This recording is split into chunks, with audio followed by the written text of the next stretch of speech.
Hello everyone, welcome to my channel डेप्यूटेरिया। हम यहाँ पर क्लास 10th मैथमेटिक्स का चैप्टर नंबर 3 स्टार्ट करने जा रहे हैं, जो कि प्योर हिंदी माध्यम में रहेगा। और चैप्टर का आपका नेम है दो चर वाले रैखिक समीकरणों का युग्म। दो चर वाले रैखिक समीकरणों का युग्म हम यहाँ पर पूरा बेसिक इसका समझने जा रहे हैं आज के लेक्चर में कि यह क्या होता है और किस प्रकार से पूरा आपका चैप्टर इस बेसिक के ऊपर रहेगा। तो हम यहाँ से स्टार्ट करते हैं दो चर वाले रैखिक समीकरण का युग्म। सबसे पहले हम एक एक वर्ड को समझते हैं यहाँ, क्योंकि आप यदि मैथमेटिक्स पढ़ रहे हैं तो आपको उस चैप्टर का नेम पहले पता होना चाहिए। उस नेम का एक एक वर्ड बहुत मायने रखता है। उस वर्ड के अंदर ही चैप्टर के सारे कॉन्सेप्ट और सारे बेसिक्स छुपे होते हैं। सबसे पहले है दो चर। चर क्या होते हैं, एक एक बात यहाँ पर क्लियर करते हैं। चर क्या होते हैं? चर का अर्थ होता है कि वे राशियां जिनका मान बार बार बदलता है। तो चर के रूप में हम x को, y को, z को a से लेकर z लिख लीजिए, या अन्य कोई राशि जिनको हम मानने की प्रक्रिया में लेते हैं कि माना कि दो भूखंडों के बीच की डिस्टेंस x है, या मीरा की आयु x वर्ष है। इस प्रकार से हम मानते हैं। तो मानने वाली जो राशियां जिनका मान बार बार बदलता है उन्हें हम चर राशियां कहते हैं। तो इस प्रकार की दो चरों का यहाँ पर यूज होना है। हम इस चैप्टर के अंदर दो चरों का उपयोग करने वाले। रैखिक का मतलब क्या होता है? इससे पहले के चैप्टर के अंदर हम पढ़कर आए थे रैखिक बहुपद।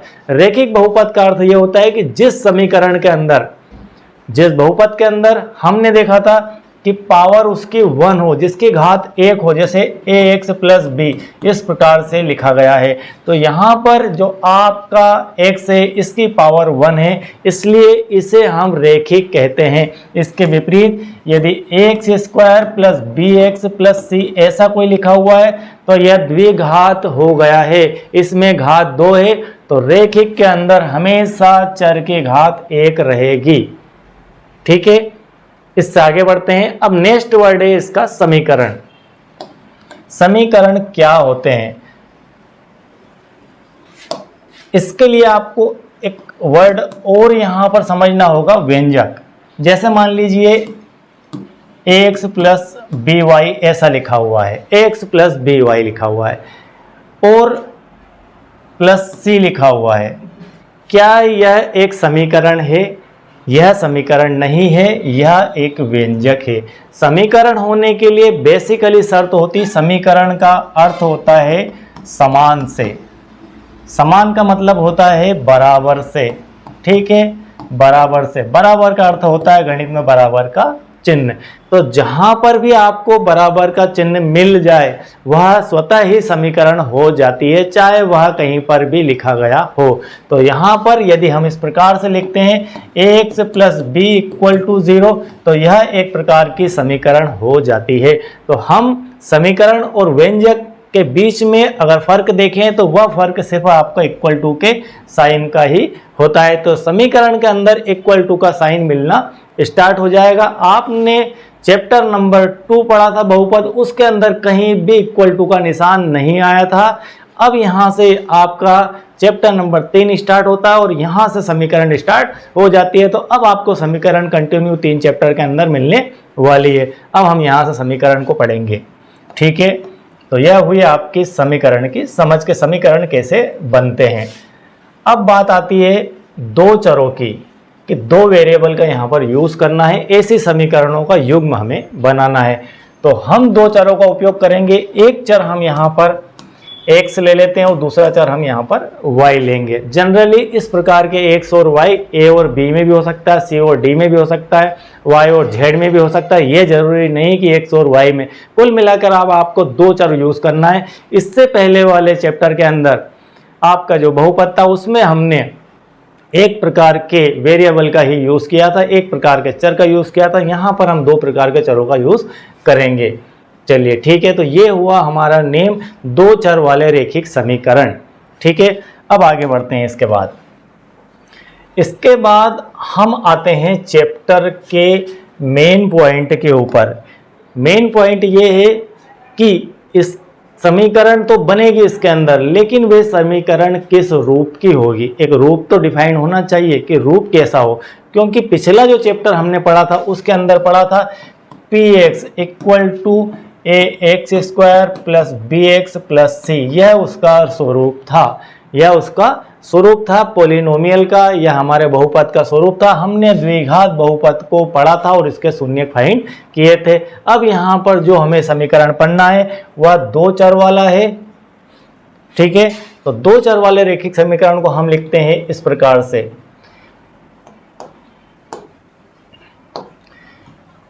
ax plus B Y equal to C, इस प्रकार से लिखा जाता है ax plus B Y equal to C, जहां पर a, b और c ये तीनों क्या है, ये तीनों हमारे हैं वास्तविक संख्याएं। आप ध्यान रखिएगा इसे कि ये कौन सी संख्या है, वास्तविक संख्याएं हैं। ये एक प्रकार के रियल नंबर है, मतलब इनकी कोई ना कोई वैल्यू रहने वाली है। ए बी सी की 1 2 3 4 5 से लेकर कुछ भी -2 -3 कुछ भी वैल्यू होगी, लेकिन इनकी कोई वैल्यू होने वाली है।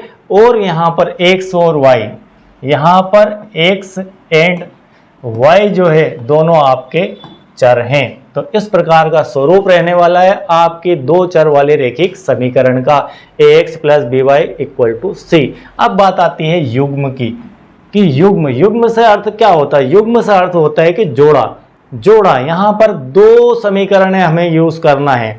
क्यों यूज करना है हम आगे डिस्कस करेंगे इसके, कि दो समीकरणों की आवश्यकता क्यों लगती है।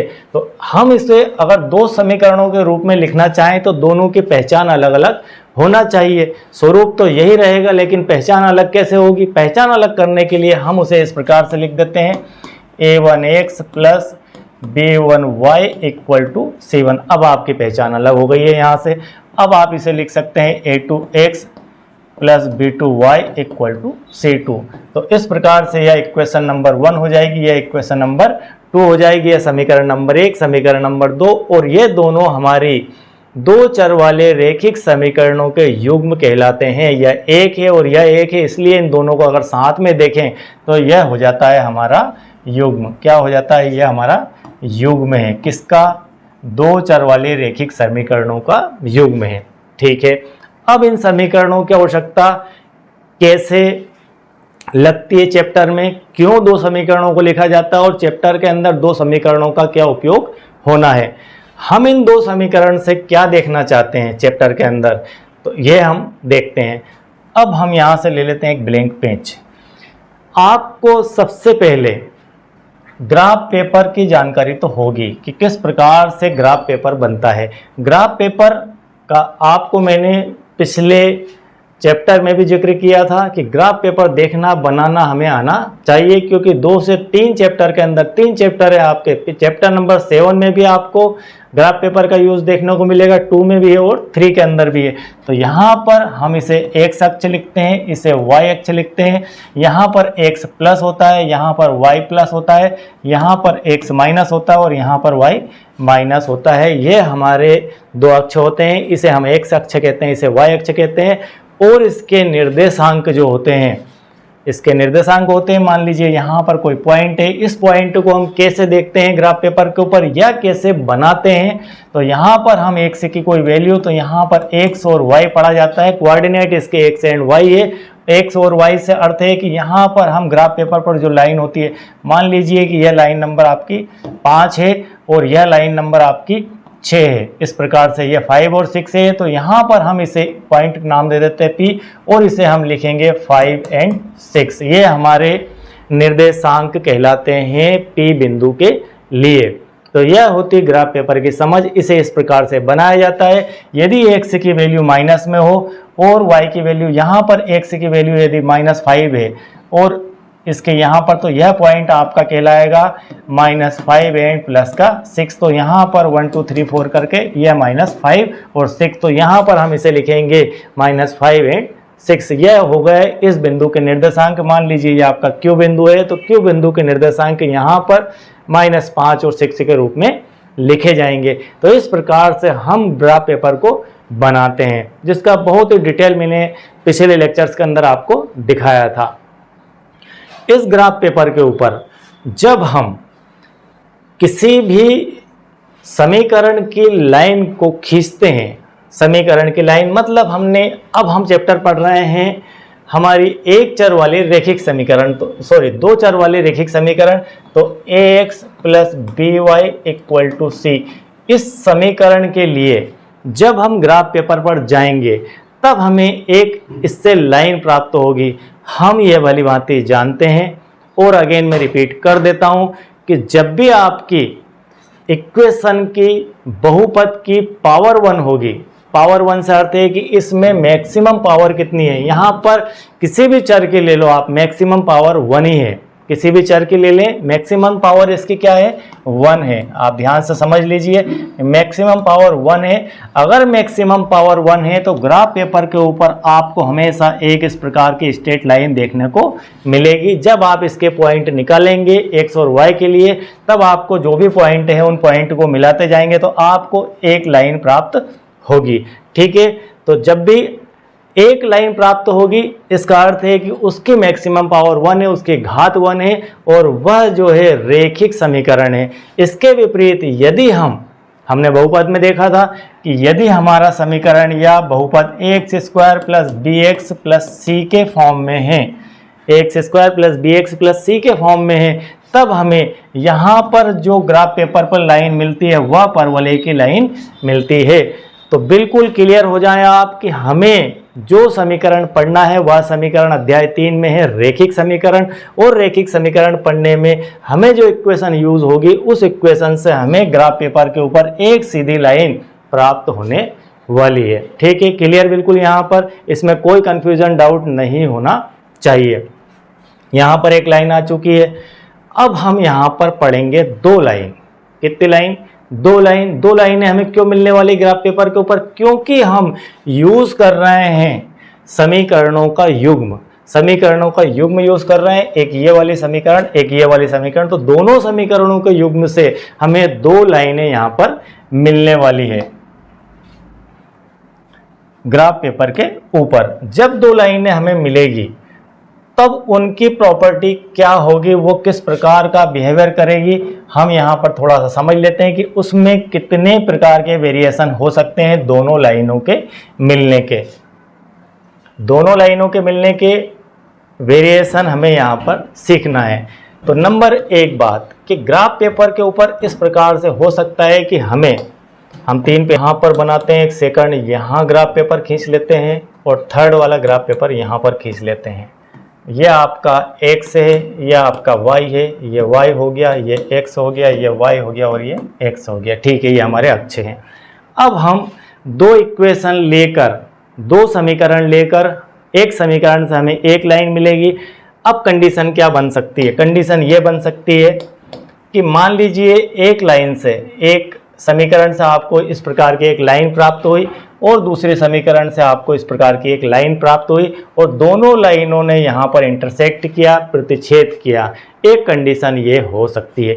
दूसरी कंडीशन ये हो सकती है कि एक लाइन यहाँ से निकली और दूसरी लाइन इस प्रकार से उसके समानांतर निकलकर आ जाए। तीसरी कंडीशन ये हो सकती है कि एक लाइन इस प्रकार से निकली और उसी के ऊपर सेम दूसरी लाइन खींची जाए। तीन स्थितियां यहाँ पर निर्मित हो सकती है ग्राफ पेपर के ऊपर। कब? जब आप एक रैखिक समीकरण से एक लाइन ग्राफ पेपर के ऊपर बनाएंगे और दूसरी रैखिक समीकरण से दूसरी लाइन बनाएंगे, तब हमें तीन परिस्थितियां ग्राफ पेपर के ऊपर दिखाई दे सकती है और दिखेगी। तो पहली स्थिति जो है इसे हम कहते हैं प्रतिच्छेदी। क्या कहेंगे? प्रतिच्छेदी। दूसरी स्थिति में दोनों लाइनें, हम एक लाइन को नाम दे देते हैं यहाँ पर a1x plus b1y equal to ये c1 की है और दूसरी line a2x plus b2y equal to c2 की है। इसी प्रकार से यह लाइन आपकी a1x plus b1y equal to c2 की है और यह line a2x plus b2y equal to c2 की है। और यहाँ पर दोनों लाइनें a1x plus b1y equal to c1 और a2x plus b2y equal to c2 की है। तो यहाँ पर आप देख पा रहे हैं कि यह एक लाइन है और यह एक लाइन है, यह एक लाइन, यह एक लाइन है और दोनों लाइनें एक दूसरे के ऊपर है। तो तीन परिस्थितियां निर्मित हुई। एक परिस्थिति में इन दोनों लाइनों ने एक जगह उसे प्रतिच्छेद किया, काटा, तब उसे हम कहेंगे कि ये लाइनें एक दूसरे की प्रतिच्छेदी लाइनें। दूसरी स्थिति में हम कह सकते हैं कि ये लाइनें एक दूसरे के समानांतर है। और तीसरी स्थिति में हम कह सकते हैं कि ये दोनों लाइनें एक दूसरे की संपाती है, संपाती। ठीक है, इस प्रकार से ये तीन वर्ड हमने यूज़ किए, प्रतिच्छेदी, समानांतर और संपाती। संपाती के अंदर दोनों लाइनें एक दूसरे के ऊपर हैं और यहाँ समानांतर में दोनों लाइनें एक दूसरे के बराबर बिल्कुल पैरेलल चल रही है, रेल की पटरी की तरह। और तीसरी स्थिति में दोनों लाइनों ने एक दूसरे को क्रॉस कर दिया है। अब इससे हम देखना क्या चाहते हैं? इससे ये देखना चाहते हैं कि जहाँ पर दोनों लाइनें इंटरसेक्ट हुई है वहाँ पर एक कटान बिंदु प्राप्त होता है और उस कटान बिंदु पर कोई वैल्यू प्राप्त होती है x और y की। अभी मैंने जस्ट आपको यहाँ पर दिखाया था कि मान लीजिए एक लाइन इस तरफ से ही,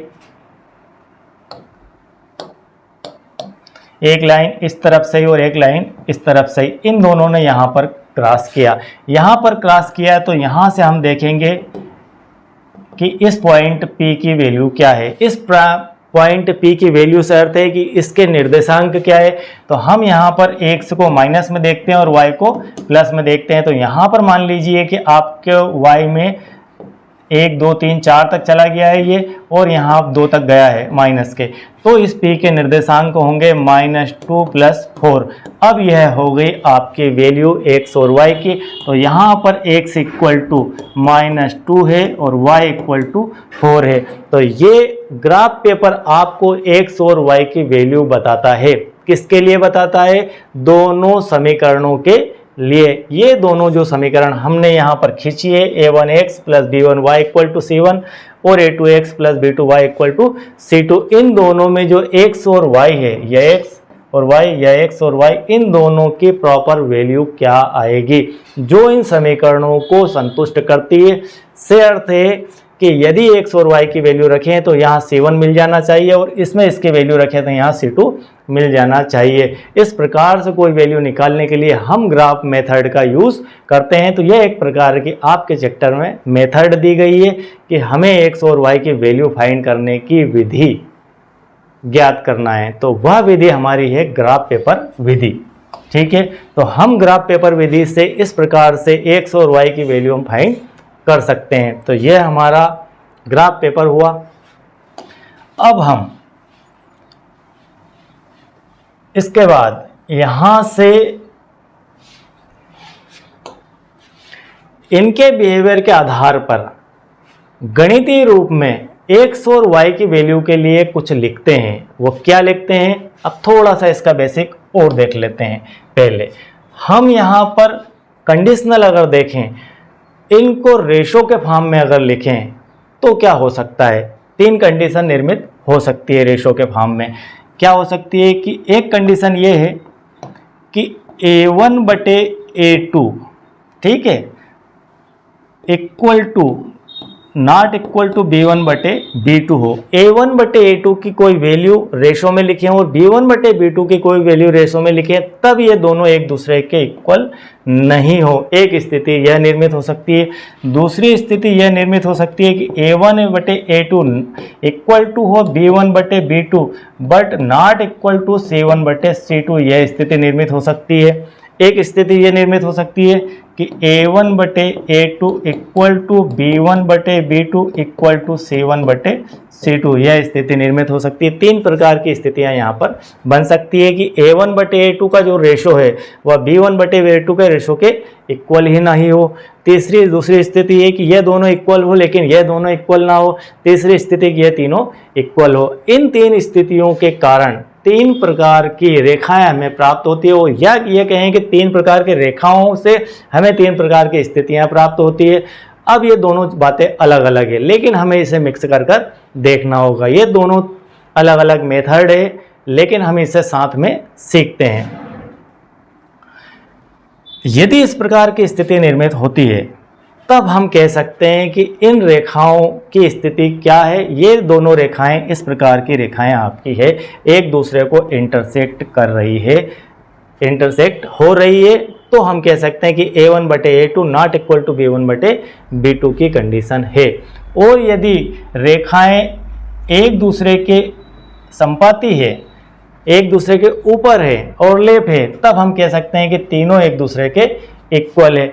और तीसरी कंडीशन में हम ये कह सकते हैं कि ये दोनों रेखाएं एक दूसरे के पैरेलल है। अब देखते हैं ग्राफ पेपर के ऊपर।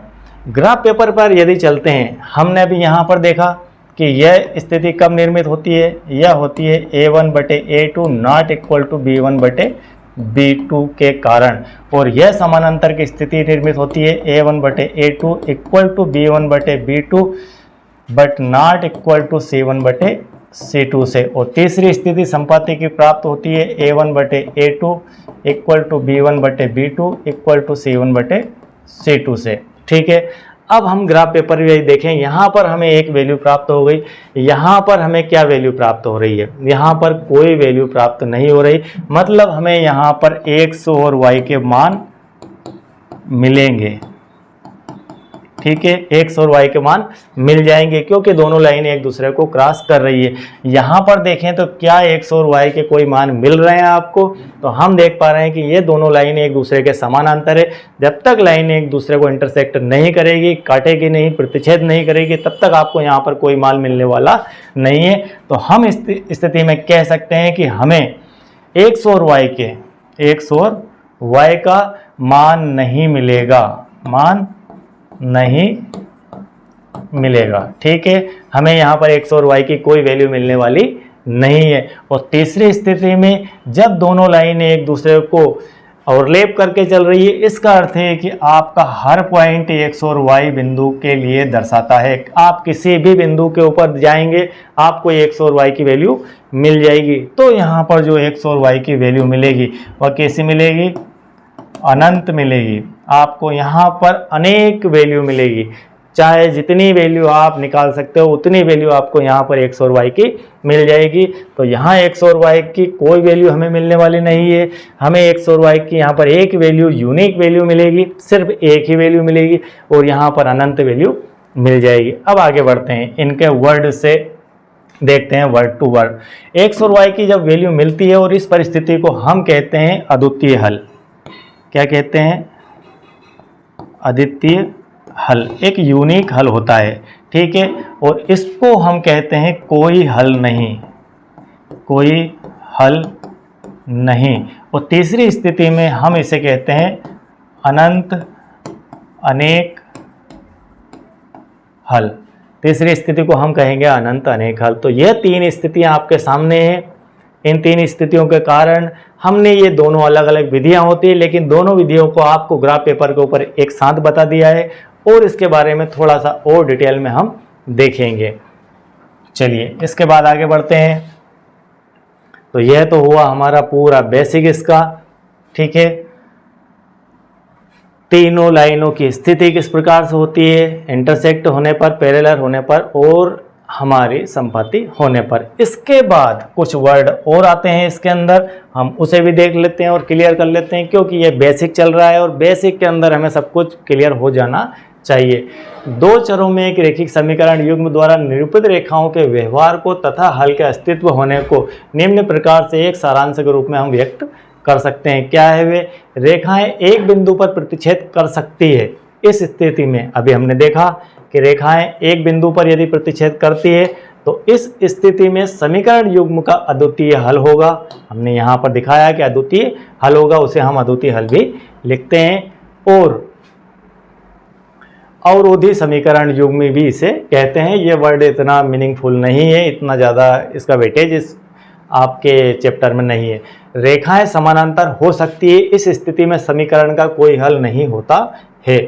ये समानांतर है, इस स्थिति में समीकरण का कोई भी हल नहीं होता है, मतलब x और y का कोई वैल्यू हमें नहीं प्राप्त होगा। और उसके बाद इसे हम असंगत समीकरण भी कहते हैं, असंगत समीकरणों का युग्म भी कहते हैं। जब रेखाएं समानांतर हो, वर्ड आपको याद रखना है, समानांतर हो, तब कैसा हल होता है, तब हमारा कोई हल नहीं होता, और जब कोई हल नहीं होता है तब हम इस युग्म को असंगत युग्म कहते हैं। असंगत युग्म से अर्थ है कि यहाँ पर हम जो चैप्टर डिजाइन करके ला रहे हैं, जो चैप्टर बनाया गया है, वह बनाया गया है कि आप ग्राफ पेपर के माध्यम से, ग्राफ पेपर विधि से ग्राफ के ऊपर इन समीकरण को अप्लाई करके लाइन बनाकर एक्स और वाई की वैल्यू प्राप्त करें। इसलिए यह समीकरण चैप्टर बनाया गया है। और यदि ये एक्स और वाई की वैल्यू नहीं प्राप्त होती है तो हम कह सकते हैं कि ये असंगत समीकरण है, समीकरणों में कोई दम नहीं है, ये इस चैप्टर के हिसाब के समीकरण नहीं है, इसलिए हम इसे असंगत समीकरण भी कह देते हैं। फिर दो रेखाएं समपाती हो सकती है, दो रेखाएं संपाती हो सकती है, जैसे एक दूसरे के ऊपर है ये रेखाएं, इसे कहते हैं संपाती। तो यह स्थिति a1/a2, b1/b2 और c1/c2 के कारण निर्मित होती है। इस स्थिति में समीकरणों के अपरिमित से अनेक हल हो सकते हैं। अनेक हल किस लिए हो सकते हैं? आपको मैंने दिखाया कि जब हम ग्राफ पेपर के ऊपर इंटरसेक्ट की गई लाइन को देखते हैं तो हमें कटान बिंदु 1 मिलता है। तो यहाँ पर तो अनंत अनेक कटान बिंदु है, क्योंकि दोनों लाइनें एक साथ तो चल रही है, एक के ऊपर एक तो चल रही है। तो हर बिंदु आपका अनंत अनेक हल के लिए बताता है कि आप जहाँ पर भी देखेंगे वहाँ आपको एक्स और वाई की वैल्यू मिल जाएगी। अभी हम एक ग्राफ पेपर का उदाहरण करेंगे जहाँ पर आपको सब कुछ क्लियर हो जाएगा। फिर रेखिक समीकरणों का असंगत युग्म हम देख चुके हैं। असंगत युग्म क्या होता है? एक रेखिक समीकरण युग्म जिसका कोई हल नहीं होता है, रेखिक समीकरणों का असंगत युग्म कहलाता है। जिसका कोई सॉल्यूशन नहीं हो, ऐसा युग्म असंगत युग्म कहलाएगा। और सीधी सी बात है। और संगत युग्म ऐसा समीकरण युग्म जिसका हल हो, समीकरणों का संगत युग्म कहलाता है। तो हमें यहाँ चैप्टर के अंदर पढ़ना ही संगत युग्म है। चैप्टर डिजाइन संगत के लिए किया गया है। असंगत कोई मतलब ही नहीं है, तो कोई मतलब नहीं है तो उसे हम जो है असंगत कह देंगे, यह संगत नहीं है। तो इस प्रकार से यह आपका था अभी बेसिक। अब मैं इसको एक टेबल के फॉर्म में आपको दिखा देता हूँ। हम एक टेबल के फॉर्म में इसे लिख लेते हैं। किस प्रकार से? हमारी जो इक्वेशन है वे ऐसी है, a1x plus b1y equal to c1, और दूसरी है a2x plus b2y equal to c2। ये हमारी दो इक्वेशन है। इन दो इक्वेशन की कंडीशन हमने देखी थी। तीन परिस्थितियां बन सकती है। नंबर 1 परिस्थितियां बनेगी कि a1/a2। इसके लिए हम क्या करेंगे? सबसे पहले a1/a2 निकालेंगे रेशो, फिर हम b1/b2 का रेशो निकालेंगे, फिर हम c1/c2 का रेशो निकालेंगे। ठीक है, तो इस प्रकार से हम यहाँ पर इनके रेशो निकालेंगे। इनके रेशो निकालने के बाद, इन रेशो को निकालने के बाद हम यहाँ पर इनका कंपैरिजन करेंगे, तुलना करेंगे कि यदि a1/a2 not equal to b1/b2 होता है तो क्या होगा। यदि a1/a2 नॉट इक्वल टू इन दोनों का जो रेशो है, जैसे यहाँ 2/3 है और यहाँ 5/7 है, तो हम कह सकते हैं, जैसे मान लीजिए 2/3 लिखा और 5/7 लिखा है, तो ये क्या एक दूसरे के इक्वल है? ये दोनों एक दूसरे के इक्वल नहीं है। तब उस स्थिति में हम इसे ऐसा लिख सकते हैं कि a1/a2 not equal to b1/b2। हम एग्जाम्पल भी देखेंगे और बहुत कुछ यहाँ पर आगे क्लियर भी करेंगे। तब इस स्थिति में हम इसे क्या कह सकते हैं? हम इसे कह सकते हैं कि अद्वितीय हल होगा।